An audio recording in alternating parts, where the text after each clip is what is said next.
¿Quiénes somos? ¿De dónde venimos? ¿Para qué estamos acá? ¿Cuál es el propósito de la vida? ¿Para dónde vamos?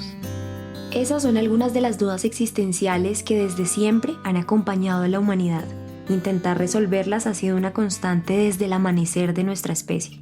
La búsqueda por responder esas preguntas ha sido también la búsqueda de la memoria, esa puerta giratoria que acerca respuestas y nos hace quienes somos. Bueno, ¿para qué sirve conocer el pasado? Y sirve para muchas cosas. La primera, por supuesto, es para entendernos. Nosotros somos resultado de largos procesos que se remontan miles de años atrás. Son elementos que finalmente constituyen la identidad local, regional o nacional. Esos elementos que nos hacen orgullosos de ser lo que somos y, por supuesto, cuando conocemos y sabemos de dónde venimos, creo que también tenemos un poco más de claridad de hacia dónde vamos. Así, la memoria propone un viaje en el tiempo. Es una invitación a volcar la mirada tan atrás como podamos, pero también a proyectar hacia los horizontes que vendrán. Es articular el pasado y el futuro en el hoy. Estamos en tiempos del patrimonio y en tiempos de la memoria, de las memorias colectivas, porque para las comunidades es muy importante que se reconozca a través de las memorias. A través de las memorias nos reconocemos a nosotros mismos, reinterpretamos a los demás y reconstruimos las historias que le dan cuerda a nuestro mundo. La búsqueda de la memoria es una tarea colectiva y también lo es la búsqueda por conservarla y protegerla incluso de nuestro día a día. En esa búsqueda colectiva de la memoria y su cuidado, entre otras disciplinas, también aporta la arqueología preventiva.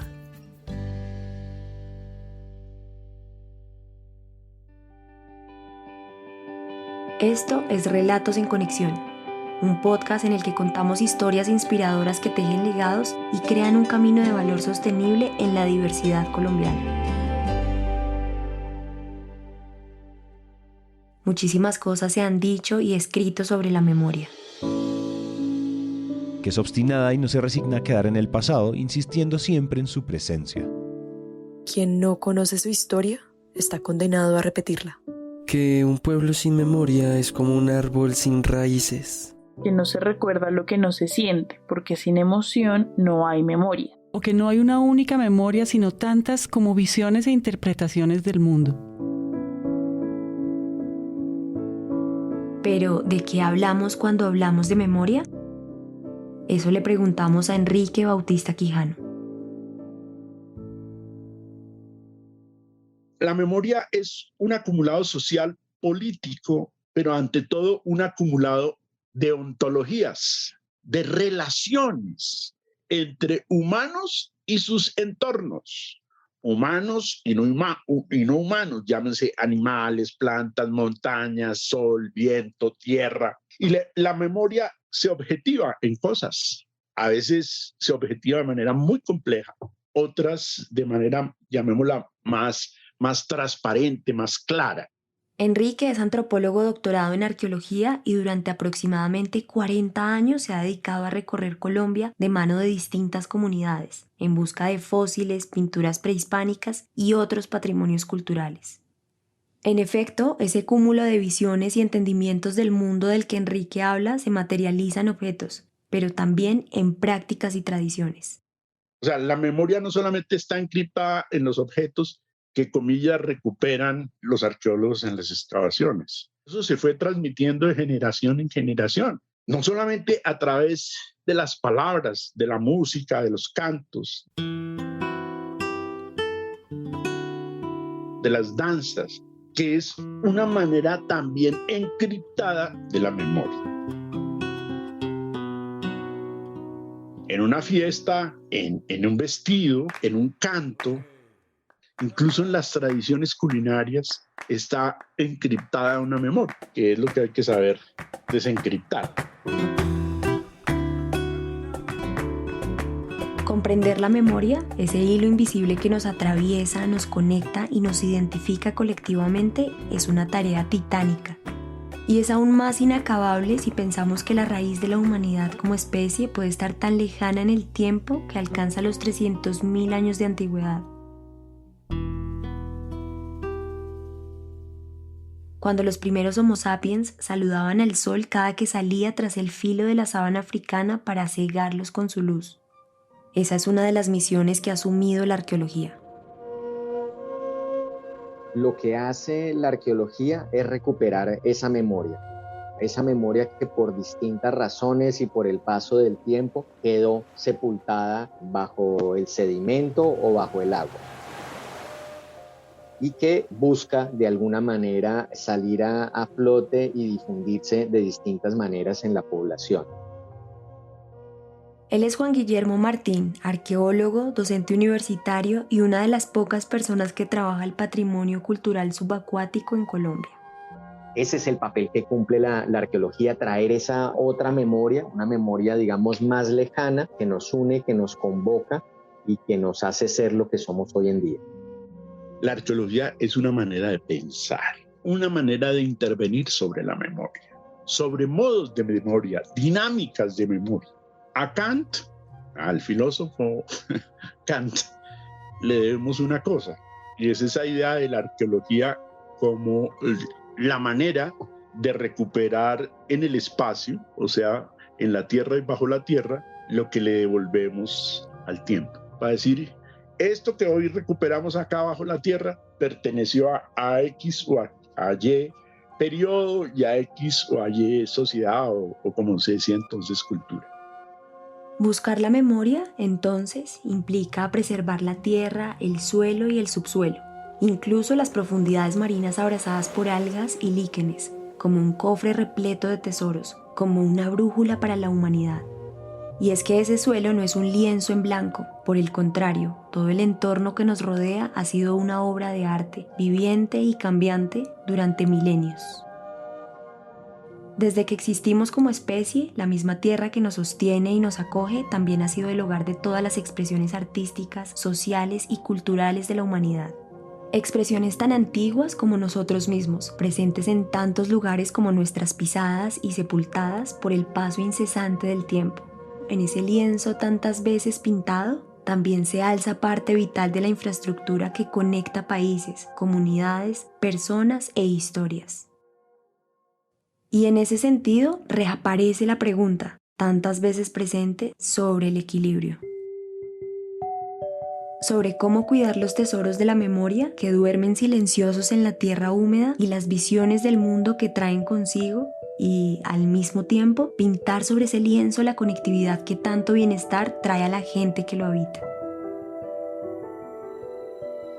Sabemos y conocemos perfectamente que el país tiene que avanzar en términos del desarrollo, en términos del bienestar, pero también es muy importante comprender cómo debemos estar todos comprometidos en la salvaguarda de esos patrimonios y, por supuesto, la memoria. Entonces, a raíz de todo este escenario, a mediados de los años 90, lo que más empezó a fortalecer el tema de la arqueología es la arqueología preventiva, también conocida en el medio profesional como arqueología de contrato.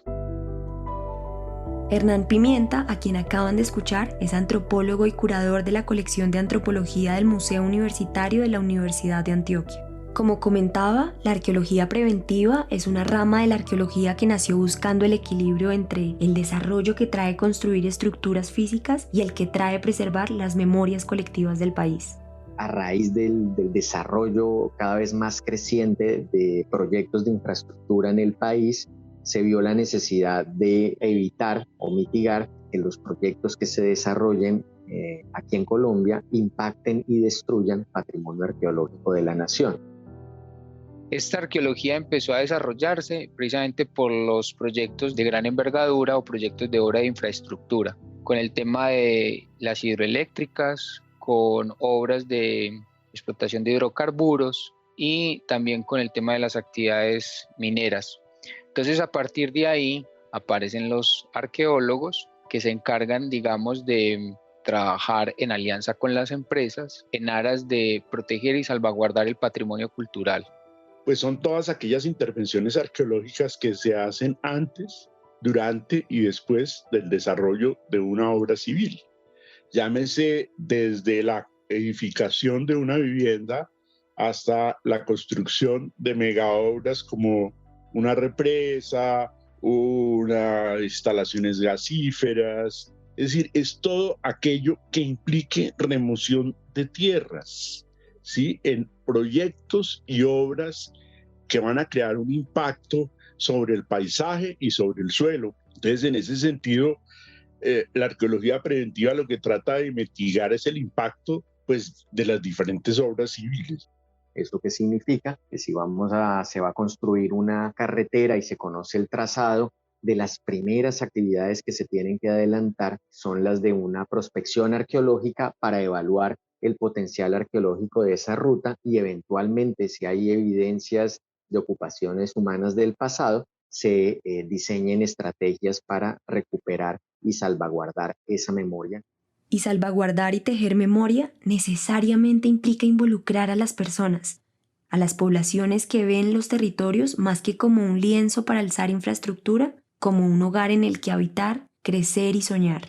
La arqueología no puede hacerse a espaldas de la gente. Eso no lo hace el especialista de manera externa a las comunidades. La arqueología no es que sea tampoco muy ajena al tema de las comunidades. Cuando hacemos investigación en arqueología y nos vamos a enfocar sobre el pasado, pues realmente tenemos que interactuar con personas del presente. Y eso involucra a todo, la parte institucional, la población, los campesinos, las comunidades indígenas, porque precisamente pues nosotros vamos a estar en su territorio. Hacer de las comunidades y el corazón latente de la memoria y de la arqueología preventiva significa muchas cosas. Desde una mirada legal, en Colombia significa materializar la ley que dice que el patrimonio arqueológico es inalienable, imprescriptible e inembargable en una realidad cotidiana para las comunidades y, de paso, traducirla a un lenguaje más sencillo. Es decir, que los objetos arqueológicos, por su naturaleza, ya son patrimonio y no necesitan declaratoria, que no entran en el comercio, que no se pueden regalar, que no se pueden vender, que no se pueden heredar y que son todos los colombianos tenedores de esos bienes patrimoniales. Es decir, somos los propietarios de ese patrimonio. El patrimonio está vivo y es del pueblo, y por eso la arqueología, más que un monólogo, es un diálogo permanente. La arqueología tiene que salir de las facultades, tiene que salir de los expertos, plantearse una arqueología que sume voces, tanto las voces expertas, es decir, del arqueólogo, del especialista, como las voces de la gente del común, llámese indígenas, campesinos, afros, etcétera, etcétera. Porque allí también hay un conocimiento, allí también hay una experiencia. En ese sentido, ya no podemos hacer arqueología por una sola vía y desde una sola perspectiva, que es la del experto. Tenemos que sumar perspectivas, que la gente realmente participe, pero no como cuerpos, sino desde sus conocimientos y de sus experiencias, en un permanente diálogo y en que realmente la gente, a partir de los proyectos de intervención arqueológica preventiva, pueda empoderarse frente a su patrimonio. La memoria y el patrimonio no es un asunto excluyente. Todos, digamos, aportamos al patrimonio y todos aportamos al tema de la memoria. Entender esto significa, además, intentar comprender la importancia que los procesos de memoria pueden tener en la vida de las comunidades, la dignificación que puede traerles el entender su historia y el poder narrarla. Después de todo, las historias le han dado forma al mundo que conocemos, a la vida en la que creemos y que todos los días creamos. La importancia de esos relatos, de pensarlos, repensarlos y reconocernos en esos espejos, es tan grande que, de hecho, ante las violencias, las ausencias y el olvido, muchas comunidades se han organizado para crear espacios de encuentro, museos comunitarios para contar una nueva historia, tejer una nueva memoria que sí refleje las vivencias que les han surcado la piel y así construir relatos desde una orilla más incluyente. Más allá de ser un espacio que tiene objetos materiales, pues realmente es el punto de encuentro para llevar a cabo, digamos, soluciones o búsqueda de soluciones a problemáticas del territorio. O sea, eso trascendió más allá de una sala museo y se convirtió en un espacio, digamos, de encuentro y de socialización de muchos factores problemáticos que abordan a la comunidad. En ese sentido, creo que el patrimonio ayuda al tema de la integración para un bienestar común, un bienestar colectivo. Quisimos ser testigos de cómo la memoria crea puntos de encuentro y bienestar colectivo, desde la práctica y no solo desde la teoría. Para lograrlo, viajamos.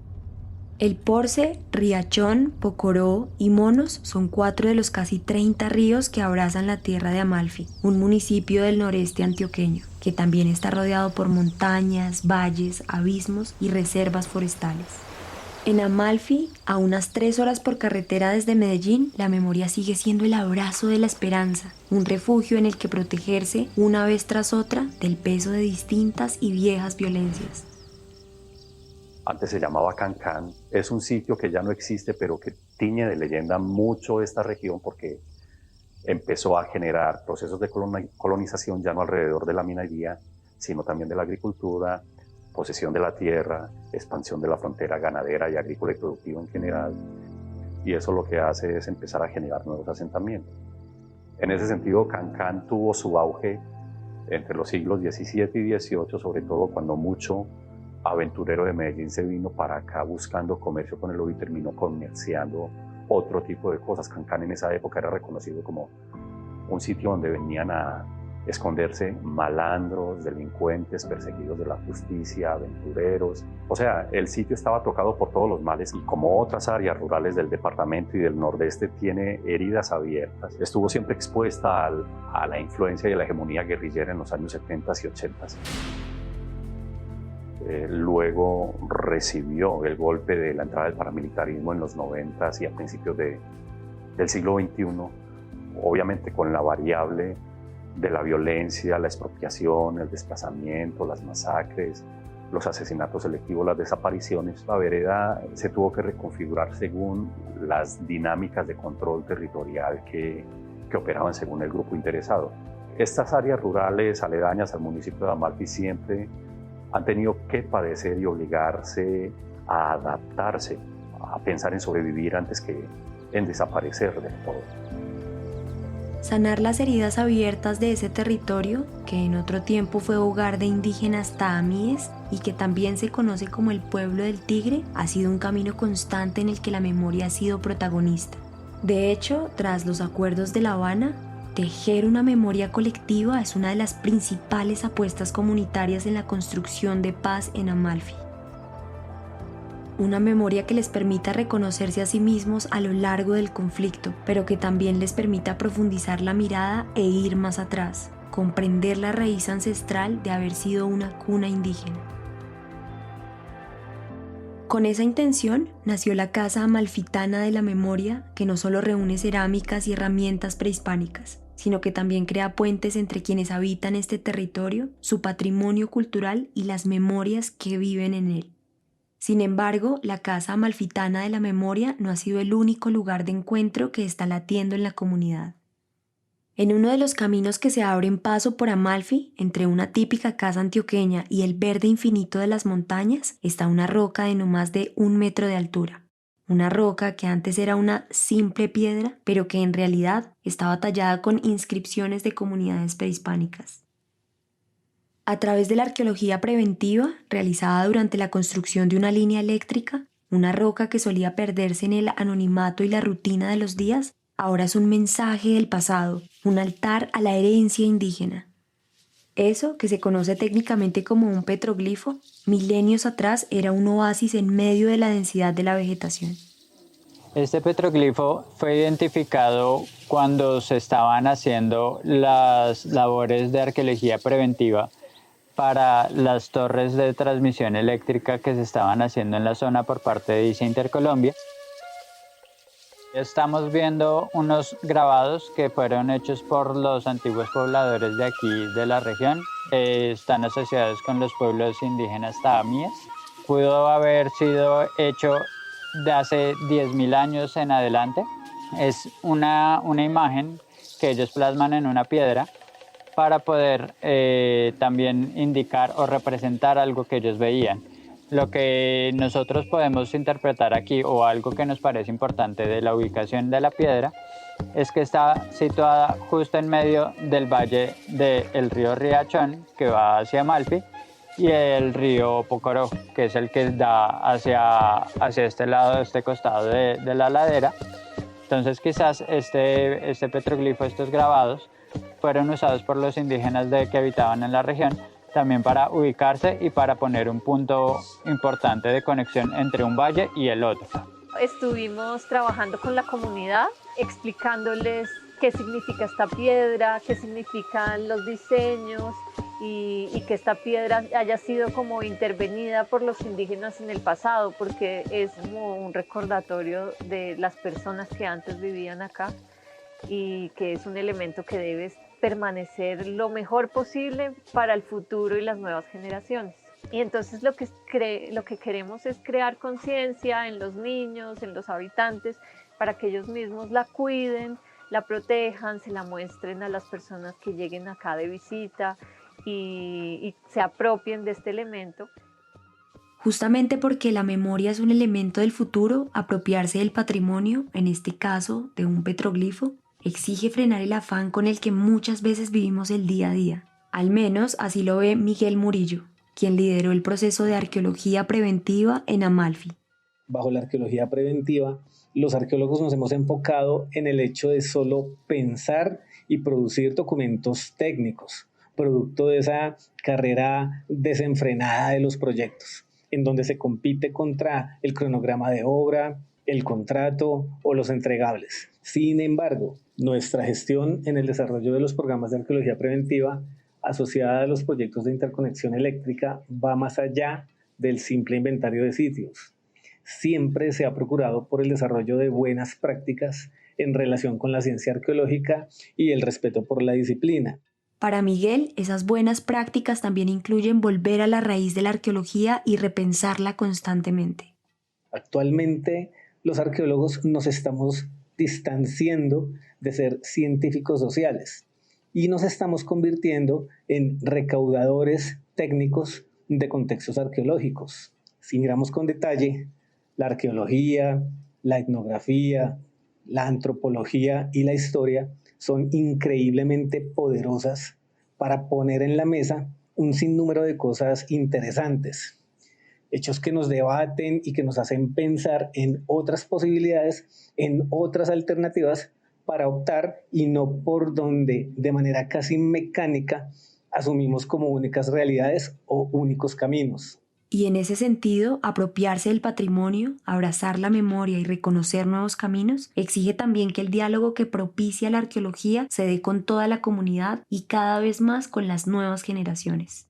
Yo pensé que eso era solamente una piedra que estaba ahí y ya, pero a medida que comencé a participar en la Junta de Acción Comunal que ISA Intercolombia comenzó a trabajar por acá, ya cuando se empezó a hacer la solicitud y comenzar desde ese momento en que se dio a conocer que era un petroglifo, darle a la gente como que la conciencia de que estuvieran ahí al tanto y al cuidado, pues para que nos ayude a nosotros como comunidad a crear conciencia, como que valorar todas estas cosas culturales, que, o sea, como resaltar y valorar lo que tenemos acá en la comunidad por los antecedentes o los antepasados que ahí se reflejan en ese petroglifo. Importante restaurar el petroglifo porque nos cuenta la historia de nuestros antepasados, de dónde venimos, quiénes somos y por quiénes habitaron ante nuestro territorio y por qué estuvieron en nuestro territorio. Los patrimonios culturales transmiten valores políticos, sociales, religiosos y culturales. Ya nosotros les estamos enseñando a los niños porque igual allá en eso los niños solamente la pasaban jugando, brincando encima de eso, nadie lo cuidaba pues porque nadie se había percatado y nos había enseñado que eso era un patrimonio cultural. Pero sí nos parece demasiado importante, sobre todo, que esta generación aprenda a conservar ese patrimonio. Casos como el de Amalfi o en general el de quienes tienen la oportunidad de apropiarse de su memoria y de su patrimonio son la historia de comunidades que han entendido su pasado para tejer memoria. Pero más que eso, son la historia de quien teje futuro a través de una memoria colectiva siempre renovada. Son la historia de quien vuelve a la raíz para cuidarla, sabiendo que al hacerlo encontrará respuestas para tener mejores frutos. Nada más pensemos brevemente en Egipto, un país que hizo de la arqueología y la memoria una bandera que no está ligada a lo que fue, sino que se ancla profundamente a lo que será. Del pasado aprendemos porque petroglifos milenarios pueden mostrarnos cuál era nuestro lugar en un universo vasto, verde e inexplorado. Del pasado aprendemos y a él podemos volver en busca de un sentido una y otra vez. porque las preguntas existenciales que nos atraviesan son constantes, cambian y evolucionan con las sociedades y con el tiempo. Para la pregunta por el futuro y cómo adaptarnos para vivirlo en bienestar compartido, la respuesta quizá esté, una vez más, en regresar al origen. La Constitución del 91 nos dijo que éramos un país multiétnico y pluricultural, pero creo que no hemos llegado todavía a entender la magnitud y la importancia de lo que eso significa, sobre todo en términos de respeto a la diferencia. Y también nos ofrece información relacionada con el manejo, por ejemplo, que se le dio al ambiente y que eventualmente nos debe llamar y poner en alerta para el futuro. Ahora que estamos viviendo este asunto y que se discute tanto el tema del cambio climático y se viene haciendo desde hace muchos años, pues ya esos cambios y los han vivido los seres humanos del pasado y los han sabido resolver de distintas maneras y con distintas estrategias.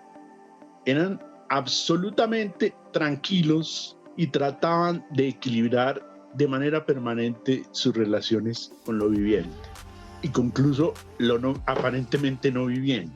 Por eso se ha dicho, los pueblos prehispánicos eran como ecólogos, tenían un sentido del equilibrio, porque lo que nos muestran para el presente con gran potencial hacia el futuro es que los pueblos prehispánicos se planteaban relaciones horizontales y transversales con sus alteridades. Sus alteridades no eran excluidas, sino que eran incorporadas, ordenadas e incluso reordenadas en su cosmovisión.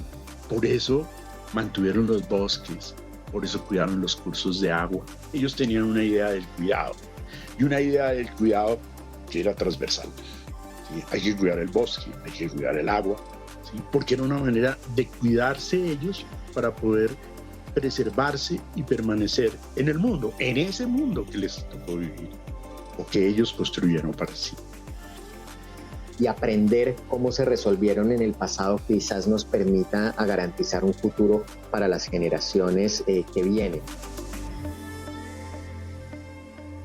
Este episodio fue realizado y reporteado por Laura Marín, la edición de Carlos Bernal, la musicalización de Santiago Bernal y Juan Diego Bernal.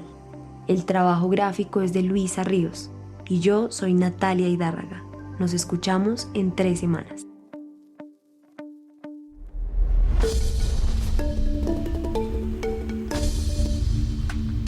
Producido por Naranja Media. Naranja Media.